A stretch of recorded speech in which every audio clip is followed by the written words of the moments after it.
What happened in the 2022 World Cup Final? A match that was supposed to be the crowning glory of Lionel Messi's career, but instead it left the football world with more questions than answers. Why weren't Messi's family members present in the stadium for the biggest match of his life? Why were there no legendary football icons in the gallery? And what was happening inside Argentina's dressing room that had players in tears even before the match began? The football world is buzzing with speculation. Did FIFA manipulate the outcome? Were Argentina's players blackmailed? Let's dive deep into the mystery that surrounds this historic final. In the dressing room before the match, Lionel Scaloni was seen shouting at his players, and then Messi was heard saying, "Forget what happened, we have to play now." But what had happened? Why did a team that had shown incredible fighting spirit throughout the tournament suddenly look so different? Argentina had always played with passion and joy. Even when they were 2 goals down at halftime in previous matches, there was no tension visible. But before this World Cup final, something was different. You could see it on every Argentine player's face as they walked out of the tunnel. They looked tense, nervous, almost defeated before the match even started. Just before the match, cameramen stationed outside the dressing room heard shouting and commotion from inside. They rushed to capture what was happening, but they weren't allowed inside. What they captured instead was coach Lionel Scaloni raising his voice at his players in a way we had never seen before. And then Messi saying those cryptic words, "What happened? Forget it. Now we have to play." These words have become the biggest question mark in world football. Millions of fans are now asking, how did Argentina lose this match? When you analyze Argentina's gameplay from the very first whistle, something was clearly wrong.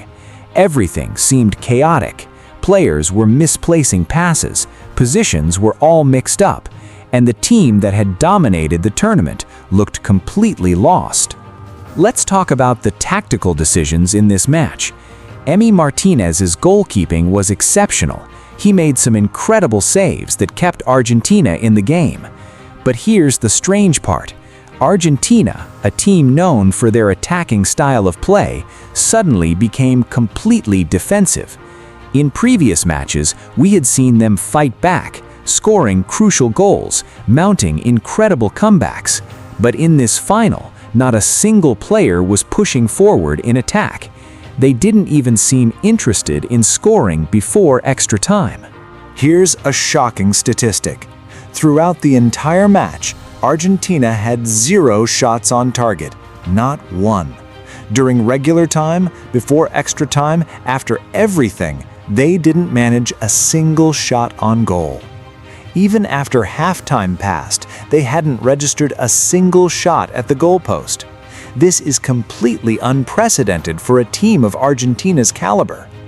Fans worldwide are asking, were they told not to score? Because the Argentine supporters are all saying the same thing. This is not the team they know. Argentina does not play like this. They didn't even play badly. They played like they were deliberately holding back. And then there was the referee controversy. From the very beginning, it seemed like the referee had it in for Argentina. Here are the numbers. Spain committed 24 fouls in the match and received 0 yellow cards. Argentina committed 28 fouls and received 4 yellow cards and a red card. Let's look at Enzo Fernandez's red card. This has sparked huge controversy among Argentine fans. It was barely a tackle, let alone a red card offense.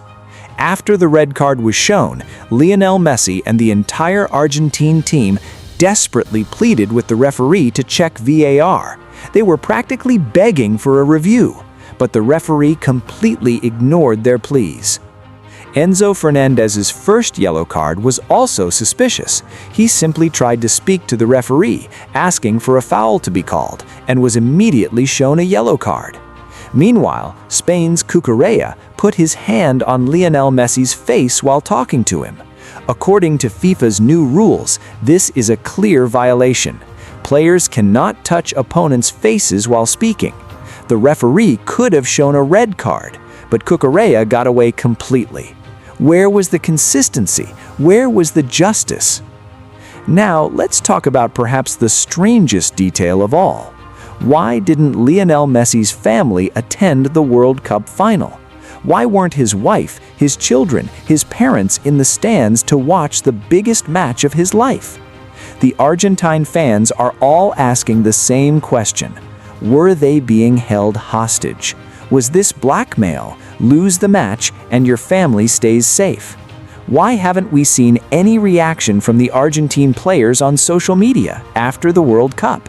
Silence, complete silence from Messi, from his teammates, from everyone. And why did Christian Romero walk right past Donald Trump without shaking his hand? The American president is there. Everyone wants to shake his hand, but Argentina's players deliberately avoided him. Why? This will surprise you. After the World Cup ended, all countries returned home, but Lionel Messi, Julian Alvarez, Lautaro Martinez, Di Maria, and Enzo Fernandez never returned to Argentina. They went their separate ways. Nobody knows where they are. Nobody knows what they're doing.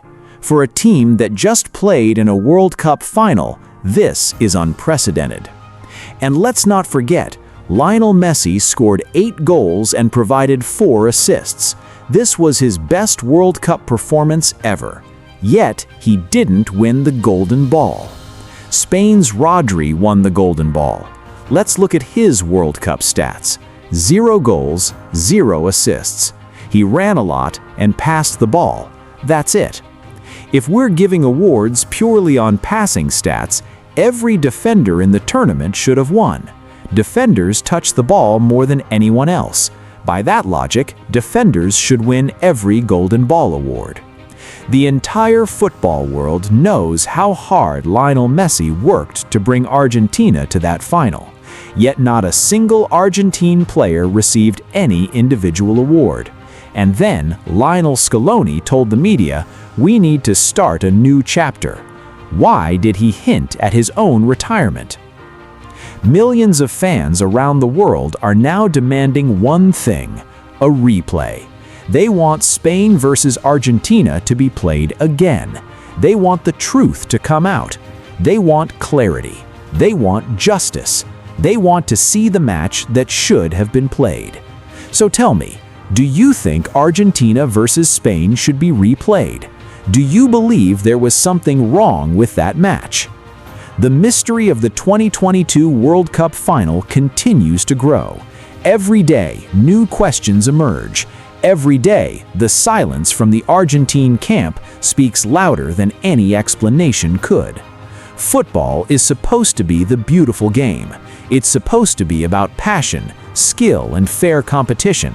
But when the biggest match in the world is surrounded by so many unanswered questions, something is deeply wrong. Did FIFA cover something up? Were Argentines players blackmailed? Were their families threatened? Was the referee influenced? These questions don't just matter to Argentine fans, they matter to everyone who loves the sport. Because if the World Cup isn't pure, then what is? One thing is certain. History will look back at the 2022 World Cup Final and ask these questions. We may never get the full truth, but we cannot forget what we saw. A team that had shown incredible resilience throughout the tournament suddenly looked broken before the match even started. A player who had dedicated his life to the sport didn't have his family with him on his greatest night. A legendary career that deserved the perfect ending was instead surrounded by controversy and speculation. The football world needs answers. Until we get them, this will remain one of the greatest mysteries in sports history. We will continue to follow this story. The truth may take time, but it always comes out eventually. Let's go deeper into the analysis. The Argentine team before this final had completed an incredible journey. They started the tournament with one of the biggest upsets in World Cup history, losing to Saudi Arabia, But then they mounted a comeback that captured the hearts of millions. They beat Mexico in a crucial match. They dominated Poland. They knocked out Australia, the Netherlands, and Croatia in spectacular fashion. Every match they played, they showed character, resilience, and attacking football. So how does that same team go into a World Cup final and not register a single shot on target? The change was so dramatic that analysts around the world couldn't explain it. Some pointed to fatigue, but Argentina had the same rest as France. Some pointed to pressure, but this was a team that had handled pressure throughout the tournament. What changed between the semifinal and the final? What happened in those 48 hours that transformed the most exciting attacking team in the tournament into a defensive shell that didn't want to score? Sports psychologists have studied the footage. They've noticed something strange. The body language of the Argentine players was completely different in the final. They looked like they were playing under duress. The statistics are damning. Argentina committed more fouls than Spain. Argentina received more cards than Spain. Argentina had fewer shots than Spain. Argentina had 0 shots on target. Argentina was less aggressive than their usual style. Everything points to a team that was not playing their natural game, a team that was, for some reason, holding back. The question remains, was this by choice, or was there something else at play? Some conspiracy theorists have pointed to financial motivations. FIFA reportedly makes billions from World Cups. Argentina winning would have been a massive story, but was there more money to be made in another outcome? Others point to political pressure. Donald Trump's presence at the final was controversial. Why did he attend? Was it just a photo opportunity, or was there more to it? The Argentine players' decision to avoid him says something. They knew something. They wanted no association with him. But what did they know? And then there's the simplest explanation. Maybe they just had a bad day. Even the best teams in the world can have off days. But this wasn't just an off day. This was a complete transformation of playing style that made no tactical sense. The 2022 World Cup Final will be remembered as one of the most exciting finals ever played. France's comeback, the penalties, the drama, it had everything. But under that surface of excitement, there was a dark question mark. The silence from the Argentine camp tells us more than any confession could. If everything was fair and above board, why is no one speaking? Why haven't we heard from Messi? Why has the Argentine team all but disappeared from public view? These are questions that demand answers, not just from Argentine fans, but from everyone who loves the sport of football. The beautiful game deserves better. Thank you for watching. If you want to see more deep dives into football's greatest mysteries, make sure to subscribe and hit the notification bell. What do you think? Was the 2022 World Cup Final rigged? Or was it just a strange day for Argentina? Let us know in the comments below. Stay safe, stay curious, and never stop questioning. Until next time.